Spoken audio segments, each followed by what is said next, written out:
So I have cleaned, rinsed, scrubbed a carrot. Because Nana chicken and noodles is not like too many you've seen before. So, cut the end off. Max, you want a carrot? Here. And yes, my dog eats vegetables. There you go. Oh, take it. Okay, so I don't want to bother cutting it, and I usually don't. I usually just use a grater.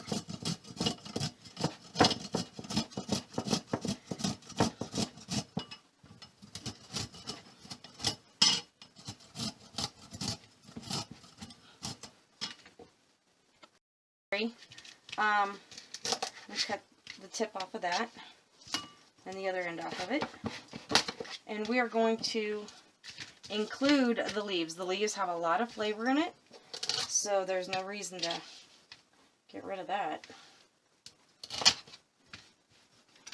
Now, what I'm going to do is I'm going to cut, because we're going to dice this. So we're going to cut it lengthwise and then at an angle.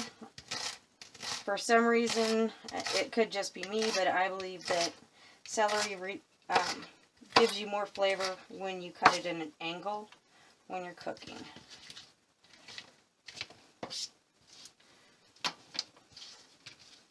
The leaves you want to do kind of fine. Let's do that in a minute.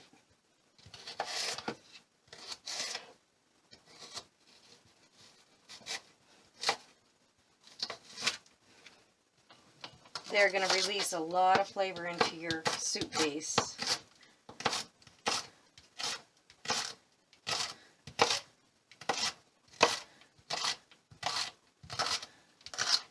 So the carrots and the celery cost me probably $3 for both of them.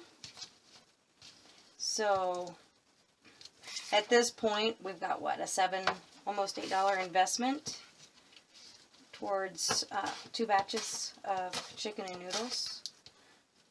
And then we've got a bunch of chicken left over, and this was a 2-pound bag of carrots and a regular package of celery.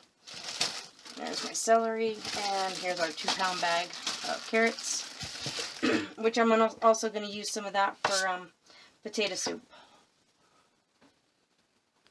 Scrubbed and rinsed potatoes, and I'm cutting these very thin because we're going to dice them rather small.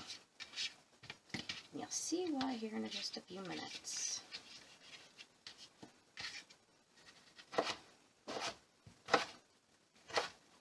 I mean, I'm slicing this really thin, so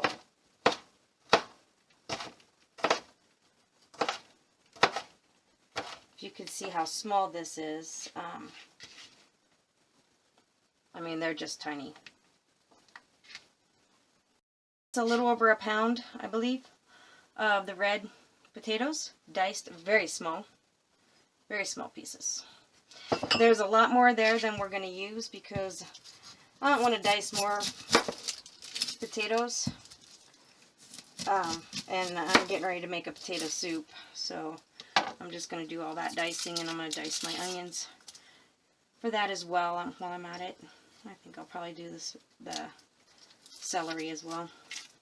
I like to do stuff up ahead of time so that it's just throw it all in and ready to go.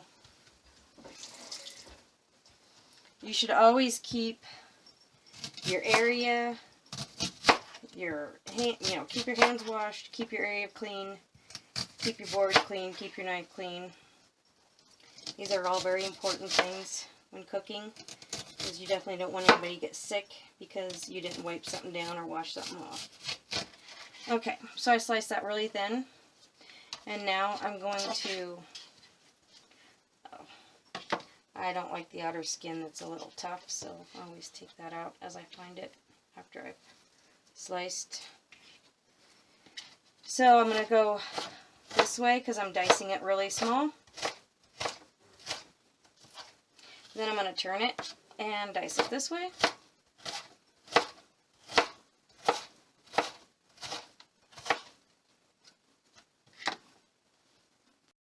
this on a medium heat. I'm going to put in approximately, I'd say about we're going to put a little more, 2 to 3 tablespoons of vegetable oil. And I'm going to turn it up to like a medium high. Make sure it's coated real well. And we're going to start with our potatoes, because potatoes, we want them to cook really, really well. And for this first batch, I'm going to use 3/4 cups of diced potatoes. So there's a 1/2 cup. And 1/4 cup. And then we're going to use, oh, that was a 1/3, okay. We are going to use like I don't know, I like onions, so I'm going to use about 1/3 cup of onions, of diced onions.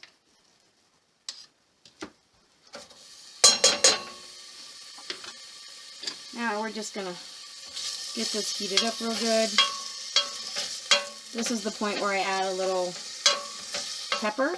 I don't add salt because we're going to use a little additional bullion, and there's more than enough salt in that. So right now I'm just going to add some pepper. And we're just going to kind of lightly go over top of the potatoes and onions with the pepper. Stir it around one more time. And then I'm going to cover this and let it cook a little bit. And then we'll come back and check on it in a few minutes. So we're checking the potatoes. It's only been a couple minutes, but remember we were on a medium-high heat, so, and they are diced pretty small.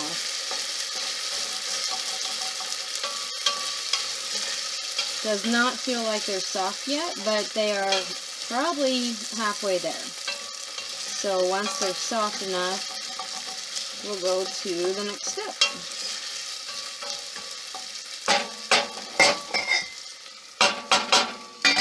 Keep in mind, I had the bones cooking down in this other pan. So now I'm going to separate those bones out from the broth.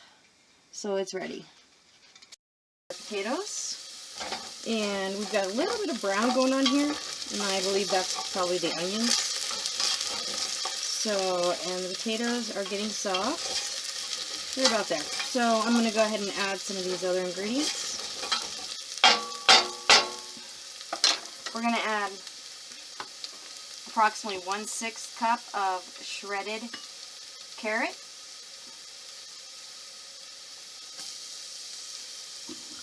1/3 cup of diced celery, including some leaves. And we're going to go ahead and sweat that a bit.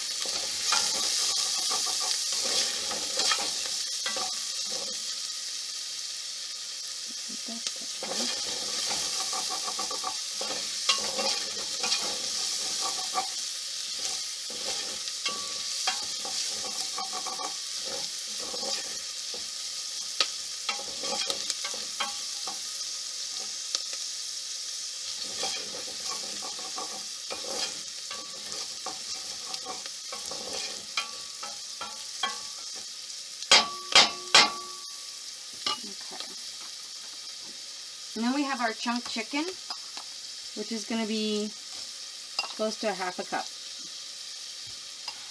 Yeah, that was about 1/2 cup. Okay. Because I was using a 1/3, I went a little over the 1/3, so I'd say it was a 1/2 cup. Bear with me a little bit. I don't normally describe what I'm doing when I make this. I just am on autopilot, which a lot of people are like that. Okay, so now we've got stuff sticking to the bottom, which is to be expected, but that's one of the reasons I use a stainless steel pan or a pot. So I've got my broth and my bones separated. We're adding 1 cup of our chicken broth that we held back. You'll notice there's a little bit of a grease look in there, which is fine. It's kind of expected. So what we're going to do now is we're going to turn this down to a medium and let it simmer real slow.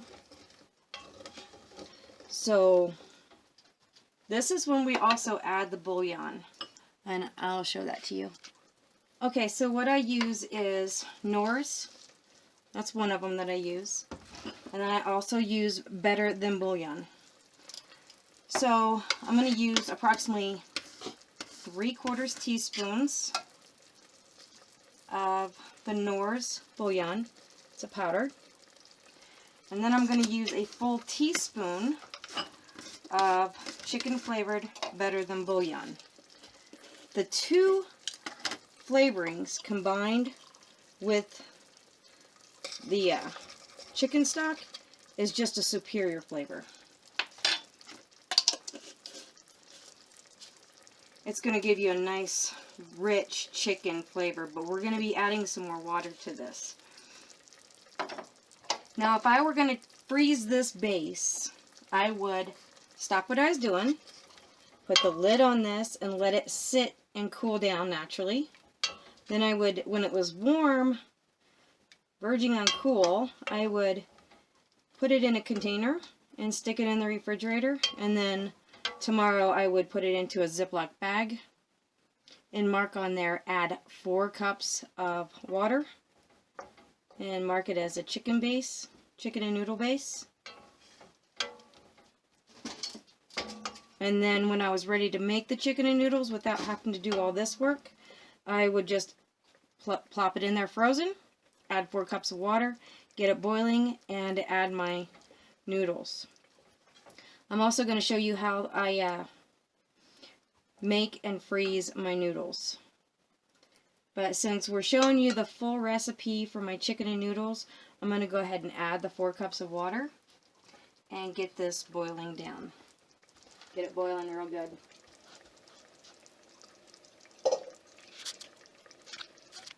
So I took a quick little, sneaked a little taste of the broth. It's a little too salty, so I'm adding 2 more cups of water to bring it to a 6 cup. So it was 1 cup of the broth, 1/2 teaspoon of the Knorrs bouillon, and then 1 teaspoon of the Better Than Bouillon.